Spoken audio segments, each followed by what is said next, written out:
시카고 방세 시간입니다. 우리가 아주 어렸을 때 한국에서 있었던 이야기입니다. 동네에 1년에 한두 차례 정도 이렇게 찾아오는 그래서 아이들을 즐겁게 해주는 여인이 하나 있습니다. 한 사람이 있습니다. 사람들은 그 이름을 대구 금달래라 부릅니다.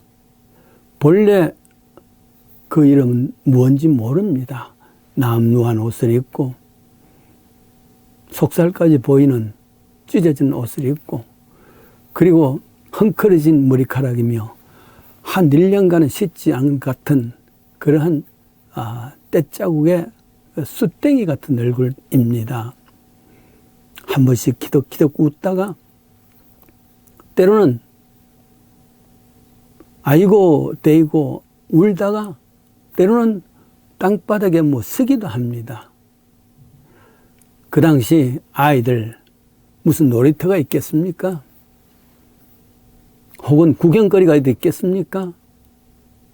그런데 이 신기한 사람을 따라다니면서 놀리기도 하고 용감한 아이는 직접 만지기도 하고 때로는 돌멩이짓을 해서 소리 지르기도 합니다. 자, 그것이 그때 상황입니다.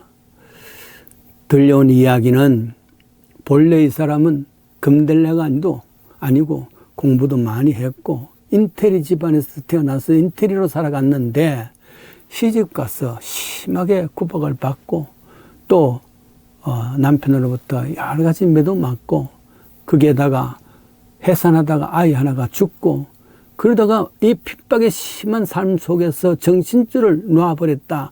그래서 미친 사람이 되었다. 그랬습니다. 본래 가졌던 이 여인의 이름은 없어지고 금달래라는 대구 금달래라는 다른 이름 바꿔서 기막힌 인생을 살아가는 것이었습니다. 우리가 사는 이 미국에는 대부분 다가 이름들이 한두 개 더 있습니다. 왜냐하면은 나라가 바뀌었고 또 이 땅에는 결혼을 하면은 남편의 성씨로 따라 불러야 합니다. 우리 집 사람 홍자라는 이름이 있습니다. 그러나 일제시대 때 이제 창씨 계명이라 해서 이름도 다 바뀌지 않습니까? 희자, 하야콘가 이렇게 부르다가 미국 와서 직장 생활을 일본 사람들이 많이 있는 곳이 있었습니다. 일본 사람들은 성씨를 부르지요. 리상 그렇게 부르다가 잘 안 들리고 한참 봐도 답을 못하니까 일본 사람들이 바빴어요. 리상, 릴리상 하다가 릴리라는 것이 미국 이름이 되었습니다. 그래서 시민권 내용에 보면은 릴리, 홍자, 리 자기 이름은 없어져 버렸습니다. 성씨도 없어져 버렸으니까 엉뚱한 사람이 되졌지요. 그렇습니다. 본래 우리는 본래 자기의 이름이 있습니다만은 그러나 세월이 가면서 여러 가지로 없어졌습니다. 대구 금달래라 하면은 미친 사람입니다. 그러나 참 현대는 미친 사람만이 살아남을 수가 있다. 그런 말을 한 유명한 인텔 컴퓨터 회사의 정문에 새겨진 말이라 그럽니다. 그만큼 현대는 미치지 아니하면은 아니 되죠. 쉬운 말로 점잖은 말로 미친 사람들을 중독된 사람이라 그렇게 말합니다. 그 중독된 사람, 술과 마약에 중독된 사람, 돈에 중독된 사람, 혹은 권력에 중독된 사람, 사실은 점잖은 이야기지만은 권력에 미친 사람, 돈에 미친 사람, 컴퓨터에 미친 사람, 요즘이야 정말 셀폰에 미친 사람이 부지기수 아니겠습니까? 예수님 당시에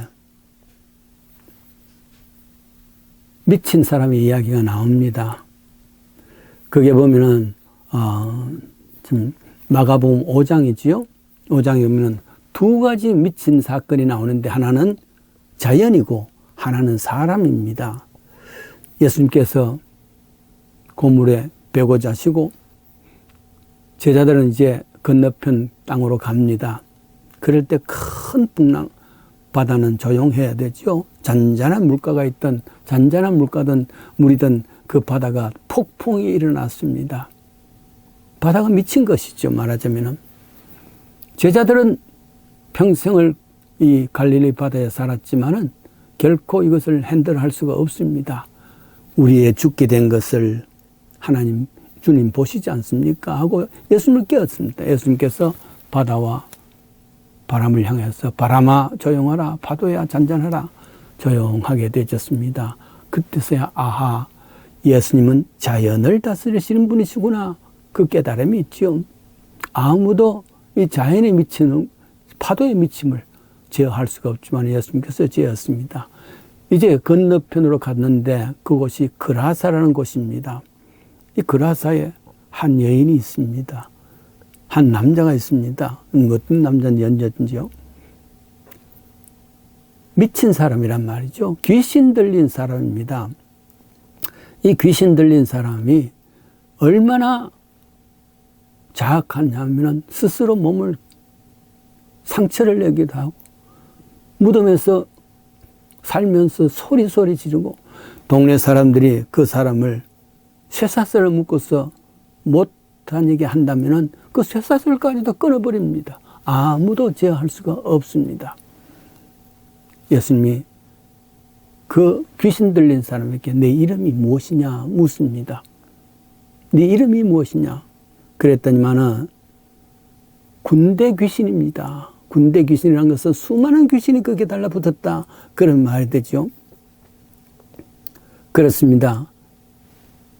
예수님께서 그 귀신을 고치게 되어지고 이제 결국 그 귀신 들렸던 사람은 무릎을 꿇고 조용히 예수님의 무릎 앞에 무릎 꿇는 그런 모습입니다. 잔잔하겠습니다. 마치 저 태풍을 잔잔케 하셨던 예수님. 더 어려운 것은 사람의 마음이 풍랑입니다. 귀신 들린 그 사람을 조용하게 해주었습니다. 아하, 예수님께서는 자연만이 아니라 인생의 모든 풍랑도 잔잔케 하시는 분이시구나. 그러면 그런 분은 하나님밖에 없습니다. 그래서 예수님은 하나님이시구나 할 수가 있겠죠. 지구는 병동, 인간은 그 병동의 환자라 누가 말했었죠. 그래요. 생각해 보면은 모든 인간은 크고 작은 풍랑이지만은 자신의 본래 이름을 잃어버릴 정도로 흔들리고 사는 존재. 본래 하나님의 자녀였습니다. 그 이름이 하나님의 자녀였는데 그것도 하나님의 사랑받는 자녀였습니다.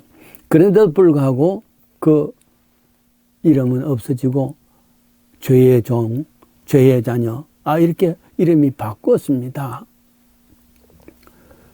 그래서 그 사람이 사람 본래 것으로 돌아가지 못했단 말이죠. 어떤 소설가의 고백입니다. 자기가 소설에 나오는 사람들의 그 캐릭터를 만들기 위해서 악한 사람을 그리기에는 별로 어렵지 않다. 왜냐하면은 주위에 있는 모든 사람이 악하기 때문에 그 사람을 보면은 캐릭터가 생각난다. 근데 선한 사람을 찾으려고 쓰려고 보면은 참 어렵다. 왜냐하면은 선한 사람의 캐릭터가 눈에 보이지 아니한다. 참 어렵다. 소설가의 말입니다. 그래서 니체라는 철학자는 그래서 인간은 웃음을 찾아낸 것이다. 인간은 너무 슬프기 때문에 그 모습이 너무 슬프기 때문에 웃음을 찾아내지 않고는 견딜 수가 없었다. 그런 말로 사용합니다. 요한복음 1장 12절이죠. 그 이름을 믿는 자는 하나님의 자녀가 되는 은혜를 주신다 그랬습니다. 참 하나님의 자녀가 된다는 그런 특권을 주었습니다. 권세를 주었다 그랬으니까요.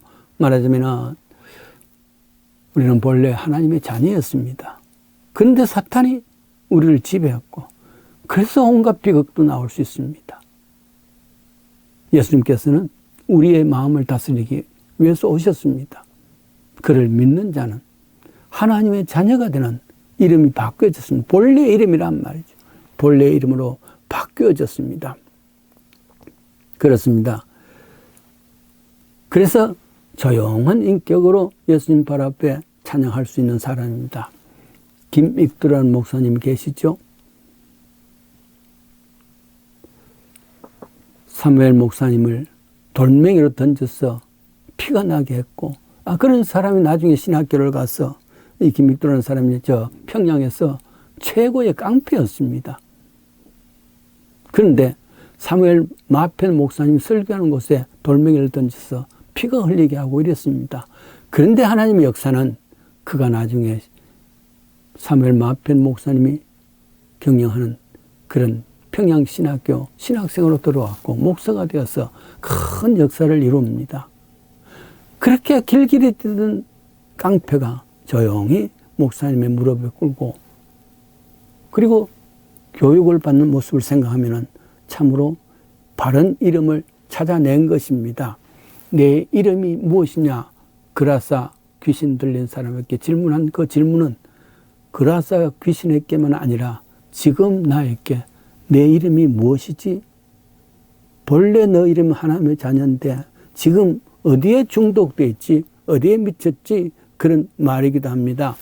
마치 저 갈릴리 폭풍 같은 그런 심령, 그라사 귀신 들린 사람 같은 그런 모습, 아니 대구 금들레가 가졌던 그런 이름들, 그 이름이 아니라 본래 이름 하나님의 자녀입니다 하는 이런 믿음의 이름을 가지십시다.